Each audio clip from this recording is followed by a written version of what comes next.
Hello everyone, welcome to the channel. Today's video is all about the PinMode function, and it's part of a 3-video series that's going to cover digital functions in Arduino programming. So, without further ado, let's get started. The PinMode function is usually performed in the void setup. Performed in setup. And it serves the purpose of configuring the specified pin as either an input or an output. So, let's write this down. Configures the pin as input or output. But first, before getting into what this looks like in actual programming, I want to give you a couple notes about both inputs and outputs. Let's start off by talking about inputs. So input pins are pins that source data that's given to the microcontroller.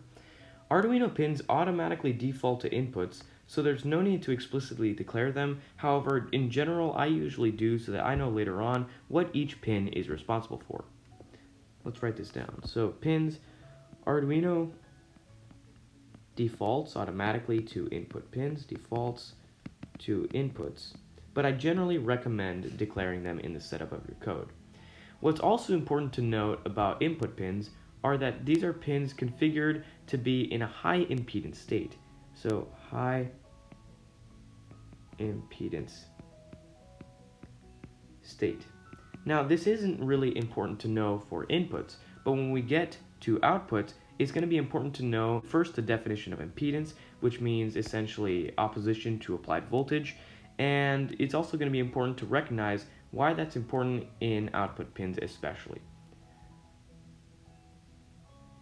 So in this code fragment, before we get to the output part, you can see that I have sensor pin declared as an input. Now what's sensor pin? Well, up here I assign it as pin 2, and it's basically where I have connected a passive infrared motion sensor.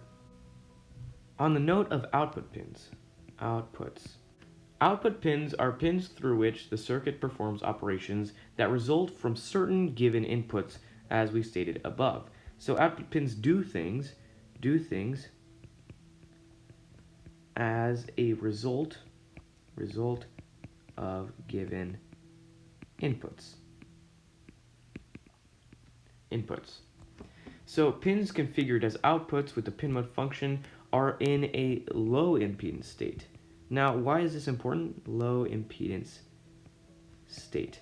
Why is this important? Well, it means that they can apply a substantial amount of current to the circuit without much resistance, or in other words, without much impedance. This is why a pin connected to an LED would be considered an output pin, right? Because a pin connected to an LED has to put out a certain current to make the LED light up. Whereas if you designate that pin as an input, the circuit would not allow the LED to light up in the same way.